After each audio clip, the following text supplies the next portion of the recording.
Hello everyone, Michelle here from Gardening TLC, and we are getting ready to do our first garden tour of the summer. Yay, I'm so excited. I love doing garden tours, and if you want to be inspired, I'm telling you, go visit somebody else's garden, because I always see something new. I always see something I want to copy, and I'm always so jazzed and pumped up whenever I leave. Today we are at my friend Maura and Jamie's house. We're actually in a garden club together, and the front is very nice, but all the action is really in the back. So come along with me today as we tour this absolutely stunning garden. Come on! Hey everybody, Michelle here, and we are now in the backyard with Maura and Jamie. These guys are in a garden club that I joined last year after I did the first garden tours of all the Rockford gardens, and I thought, you know what, I need some friends that I can geek out with about plants. These guys really are geeks about plants. They have a beautiful backyard. We're going to take a tour. They're going to tell us about, oh my gosh, just all the beautiful things back here. I am so excited to share this with you guys. So Maura, how long have you guys been gardening? So we've been gardening in earnest for about 12 years. We bought this house, and it was a empty lot made up of dirt, the occasional corn stalk, which we find here in northern Illinois, and dandelions, and that was it. The builder put in 3 trees, 2 of which remain, and everything else that you see has been due to the hard work of my husband Jamie, vision, blood, sweat, and tears, and a lot of mistakes that we made, but we learned along the way.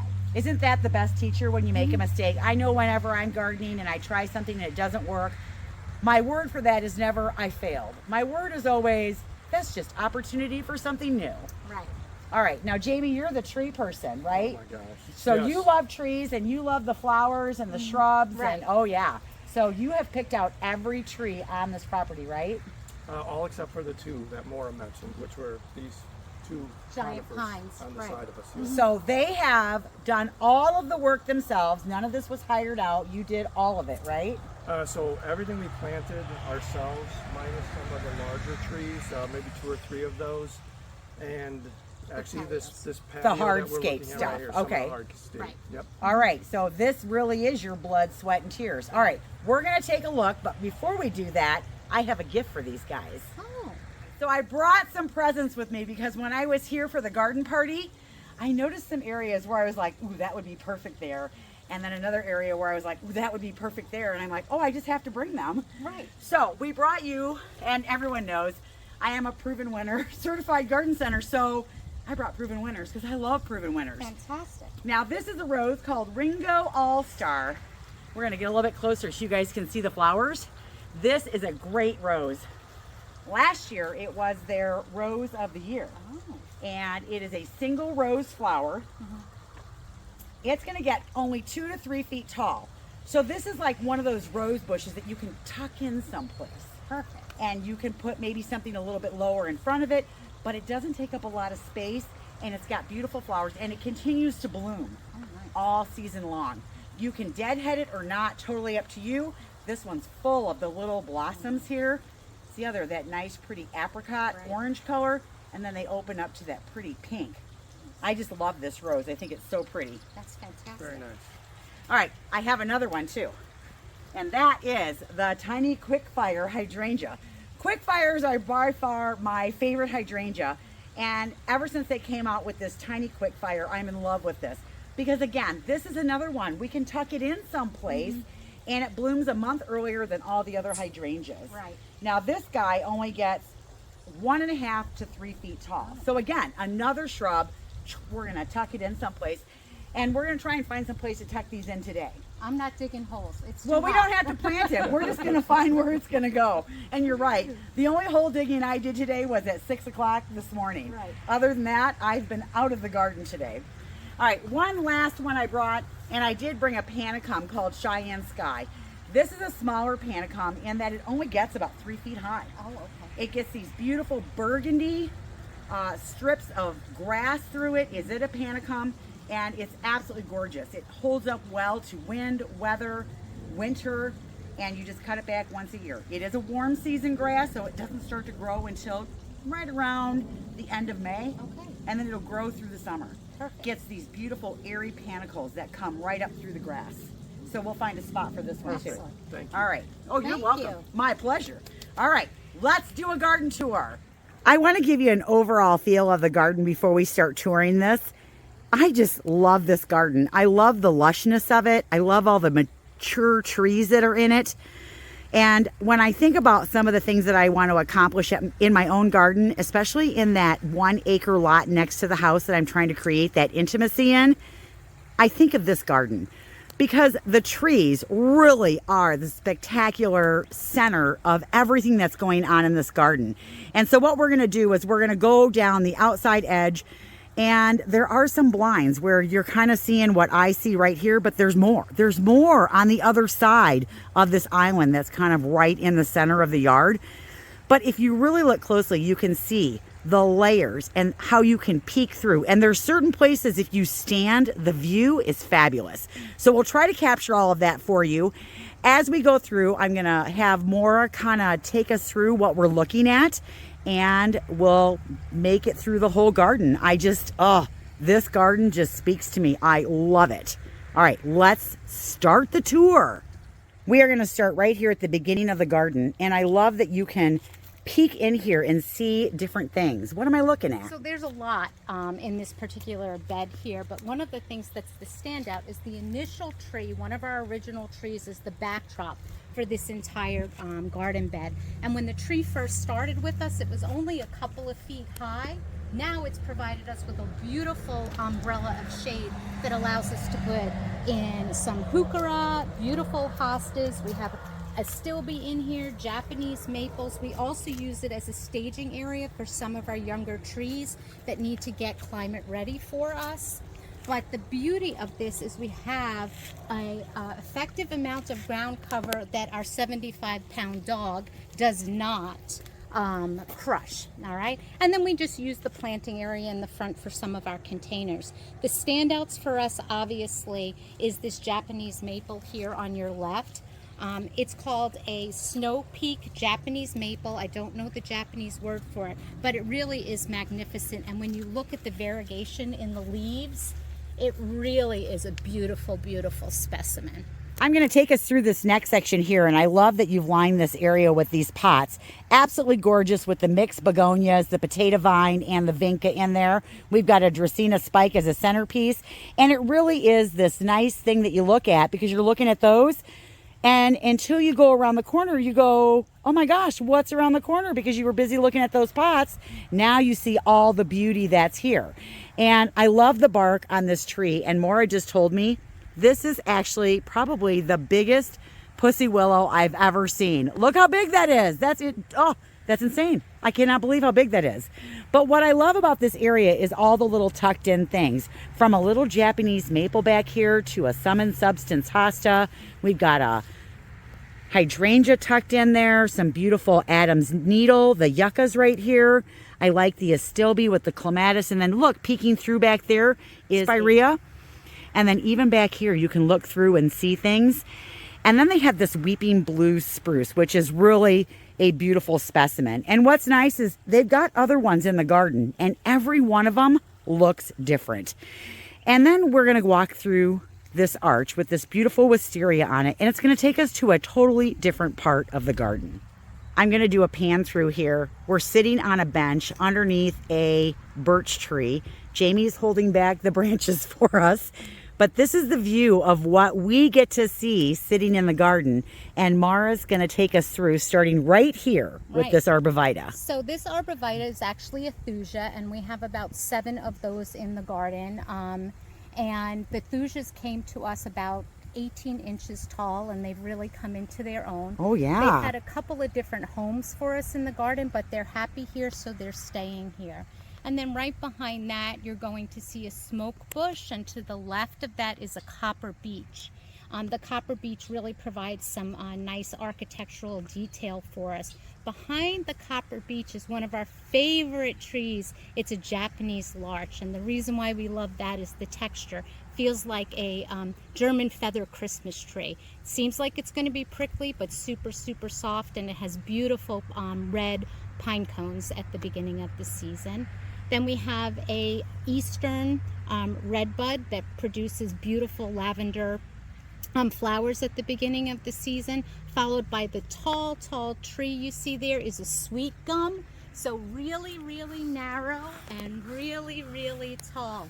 We were worried about the wind, but the wind seems to be okay. It's holding its own. And then one of our favorite flowers here in the yard is a Calycanthus Aphrodite, and it almost looks like a prehistoric flower to us. We have that, and it's really grown significantly over the last couple of years. I need this in my garden. I have to find that. We're going to try to propagate it because we have a couple of folks that are interested in it. So I'm going to try some propagation and see if we can make it Oh, I work. love that. And then I do want to get a close-up of this larch. And she's right. It's got a great architectural form. And then when you get right up on it, it is so soft. You just want to pet it. I love textural things in the garden that make you want to reach out and touch them. Love it. And I love the icy blue. And I love that you've got like some triangles of color going on, so it draws your eye through the bed, like with the blue spruces. And then I love that you have that little cereus right here. Which one is this one, Jamie? It's a flamethrower. The flamethrower. I just brought some of those into the store. Yeah. So nice. Love it. Beautiful. And it gives you interest all season long. So it starts out strong and finishes strong too for you. This is one of the areas where the view is fabulous looking through here. All right, we are going to leave our little garden that we were just in, and we're going to come around the corner here. Beautiful smoke bush right here. We've got some ivory halo dogwoods, and then you come up to this garden that they're working on right now. I do believe they're going to turn this into a big hosta garden, and they've got a good start on it. They got some really big hostas in here, and oh my goodness, I need to leaf cast some of those. Isn't that fabulous? See, blue is so gorgeous, and then she's got that next to that sub and substance. That is striking. And then again, whenever you can put those white edged hostas in the garden, it totally brightens it up. And I love the little architectural pieces that she has in here. Look at those mushrooms. I love that. And it's not overdone. The other thing I love is, oh my God, you guys, I'm so jealous. Okay, I am making a she shed out of a big red barn sheddy thing. Look at that. That's her she shed. I think it's more of a man cave though, isn't it? It's a wee shed. It's a wee shed. I love it. All right, let's take a look at this garden over here. We're going to come around now this blue spruce, and Maura's going to take us through this little vignette right here. And sometimes finding a little vignette in the garden that you can copy in your own garden is always a little happy bonus. All right, so talk to me about this little area right here, because I love this. So this is really a mixture of things that theoretically shouldn't go together but work really well for us. So we have this beautiful blue spruce, and then we have some boxwoods. The tall in the back behind, kind of creating, is actually Baptisia. We have the Veronica, and this always pops out and gives us beautiful color. I think this is the one I just planted in the back garden. I think it's the Saucy Seduction. Oh, you're you right. guys see, it's going to grow that big. And look, she has royal candles too. I just love this. I like those together. It looks so good. And look at that, you guys. Yeah. Blue, yellow, green, Red. red. They're all there. Love this. And then I love, as you come around the corner, that little statue peeking there. Yeah, we And have a Mr. and Mrs. on the left and the right side, and then covering the arch is a yellow honeysuckle. So about a week and a half ago, walking through here was so fragrant, and the pollinators were loving life. Oh, and then it just leads you this way, but you can't really see what's around the corner. And so you want to go that way, which we're going to. Let's go check it out. Under the arbor we go, and around the corner, we have some beautiful peonies here, and underneath that are some Mr. Bowling Ball arbovitas. We've got American hornbeams right here in a row, and underneath, again, she has planted some pots. And I love that these are kind of those barrel type, but they're terracotta, and they've got some imprints on them. And I love the flowers that she has in there. It's so pretty. All right, as we come around the corner though, we've got a hedge of viburnums, and then it takes us around the corner into this absolutely fabulous view that Maura's going to tell us about. Look at that. Oh my goodness. So what you see here, Michelle, is multiple layers of trees, shrubs, and roses. On the right hand side, the tall conifer is one of our originals. Again, that started, 3 or 4 feet tall, and now it's probably close to 30 feet. In front of that, you're going to see a grafted cherry tree. And then behind that is a choke cherry with the purple and green. This right here on the left, as you pan, is a weeping beech. And then the star of this section right here, kind of hidden away as you travel a little bit more to your right, is a Carolina Sweetheart red bud. Oh my gosh, I love that. That is so interesting. And I love the roses tucked in there, and I love the texture of the junipers peeking through there as well. It just looks like this sea as you travel through the different layers. Absolutely stunning. Thank you.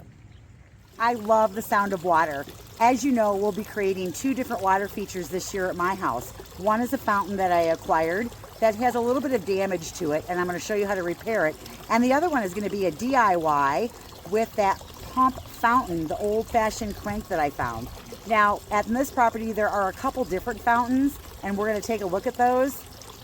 This is awesome. I love that it sits up on the porch and you can hear it. We have now kind of toured the outside edge of the garden, and now we're going to kind of take a look at the inside edge, and then we'll take a look at the view from the porch. We are going to start on this interior part of the garden, and Maura is going to take us through and explain what we're looking at. Let's start right here. So these are mature Mr. Bowling Ball Arborvitae. You can see those there. And just to point out a couple of quick things, this is a hydrangea that hasn't yet come to bloom. The Diarrhea, which is a Kodiak Red to the right. And then behind there, in the layers, you'll see some ferns and some echinacea for a pop of color. Oh, I love that. I like the obelisk in there as well. Mm-hmm. Now, did you stain that or paint that? We painted that, and that's from a local artisan that works out of Beloit. So okay. We try to buy local and buy small. I like the glass piece that you have in there too. From a couple from Iowa. Nice. I like the yellow of the Dobbs frosted juniper in here as well. That really adds some striking color. And then again, we have another mask peeking up through the garden. Isn't that great? And come down here and tell me about this absolutely gorgeous fountain. So this fountain was a work of love and devotion, because it is not white. But it was added to the garden a couple of years ago, and it really helps us draw in a lot of birds into the garden.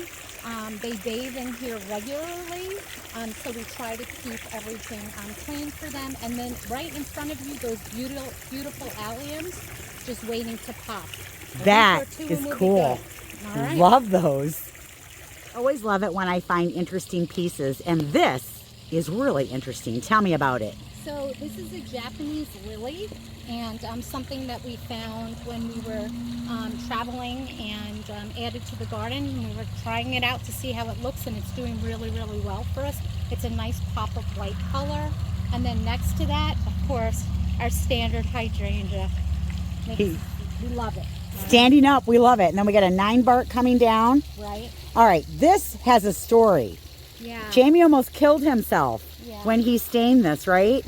Yeah, she's not skinny, let's just put it that way. She's a heavy girl. So she's a pondless fountain, so there's a hole pretty deep underneath her, and leveling her was a bit of a challenge, but we're really, really happy. Now this is the one that you did the acid wash on, right? Right. Yes. Yeah.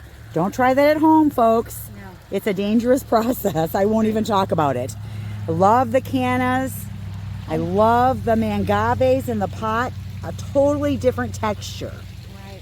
And I even love the structures that you're using to keep the rabbits at bay, because they're pretty. Yeah. And then the behind the mangave, if you look, it's a pink pom-pom red bud. So in the spring, it has these beautiful pink pom-poms on it. Really a sight to see, followed by our ice dragon Japanese maple. He's a baby. He's going to be gorgeous. Yep. Oh, absolutely gorgeous. And then as we pan through, Oh, look at that, you guys. Look at that blue down there with the daisies. That is so beautiful. And then there's some salvia in the finishing back. up. Right. Oh, and I love the big rocks. Oh my goodness. I suppose you had a machine get those in place. Yeah, no joke with those rocks. We had to pick a place. It's one of the few things that were like they're staying where they're at regardless of what happens. But they look fabulous. I like rocks. Everybody knows I like rocks. I design with rocks. I love them. Oh, here's your little Agastaki you were telling me about. So that's Queen Nectarine. So it has the peach and the purple together, which is kind of my favorite combo in the garden. Nice. I'm actually sitting on the porch right now, and this is the view that they get to look at every day of their lives. Oh, you guys are so fortunate. This is gorgeous. And this seriously is a labor of love, and it shows in all the details, which, you guys, it never comes through on camera. I wish you could be here to smell what I smell and feel the breeze and just see all the little details that I see. This is stunning. As you can see, my hair did not make it down. Hers did. She still looks great. I'm sweating like a pig. Yeah. Although, you know, pigs don't sweat. They don't? They don't. Did you know that? I don't know where that saying came from. You know, Michelle, I learned something from you on every video, and this is no joke. Another one. We are going to go and look at some of the other pots that Maura has done. Some of them are like, they blow mine away. They're so good. I love them. So let's take a look at some of those. And then we have to find a place in the garden to put our 3 plants. I love this pot. And I love this little structure that you have in here that you're growing, whatever this is, that's so gorgeous up. It's Big Peach Mandevilla, and we actually saw that at the Missouri Botanical Garden last summer, and I was inspired to use it this year in my containers. And then along with that is our cosmos, which we love, and we pepper the garden with cosmos because they give us color all year long. I love the texture. So is that a marigold in there too? Marigolds tossed in there too, and then every once in a while we do get a volunteer because we reuse our soil. So we have some things that pop up periodically too. I love the texture of this. It's so whimsical and pretty, and I just love the colors. And did you do it all from seed? The Mandevilla we didn't do from seed, but everything else in there is from seed. So not a very expensive pot to do. No, I not mean, at all. if you've got a lot of pots to do and you want to do something different and unusual, I actually think this might be something I'm going to steal from you. Thanks. I love this. Right. And then, you know, the other thing with the Mandevilla too is that it gives you color year long, you know, all season long. I know, that one's gorgeous. Usually you see the pink, the white, or the red. Right. But that's a really pretty color. Another trio that I'm really liking is right here. So tell me about this one. So this one, the star of this really is the rosemary in the center. That's my thriller. And the rosemary is a natural mosquito repellent. So not only does it smell great, but you can rub your hands on it and then rub your skin lightly, and it's supposed to repel mosquitoes. So far, no bug bite season. Now, is this Super Bina? Superbina, and then beautiful petunias and vinca, and it all works really, really well together. It's such a soft, feminine pot. I love it. Right. And I like that you put the peach with the yellow. That's so pretty. And then over here, we've got some little bitty mini Vista. Right. Mini vistas along with the Mandevilla, which is the interesting thing is that they were equal in size when I planted them, and the other one is doing much, much better than this one. But it'll come into its own. Again, some petunias and Superbina with the rosemary. I like how you tied them all together. Yeah. And it's like pink lemonade. That was my inspiration. And you know what? See, if you see right here, look at that, you guys. See that? And then see the mimic? Did you do that on purpose? I did. Yeah, she did. That's awesome. And then there's a third one, if you look way down there. Haha, so cool. When I came up to the house, this is what I saw, and I fell in love with this planter. So tell me about this planter. So actually, Michelle, you were the inspiration for this planter. You had a video on using perennials in your containers, and then at the end of the season planting them in the yard. So I tried to do that in earnest. Obviously, I have the hellebore here, which are working really, really well. Hers look way better than mine. The bleeding heart. Again, the pine here, and then the coleus obviously isn't going to make it through our rough winters, but it provides that pop of color for us that greets visitors to the house. Holy cow, did you hit a home run with texture? Thanks. I love it.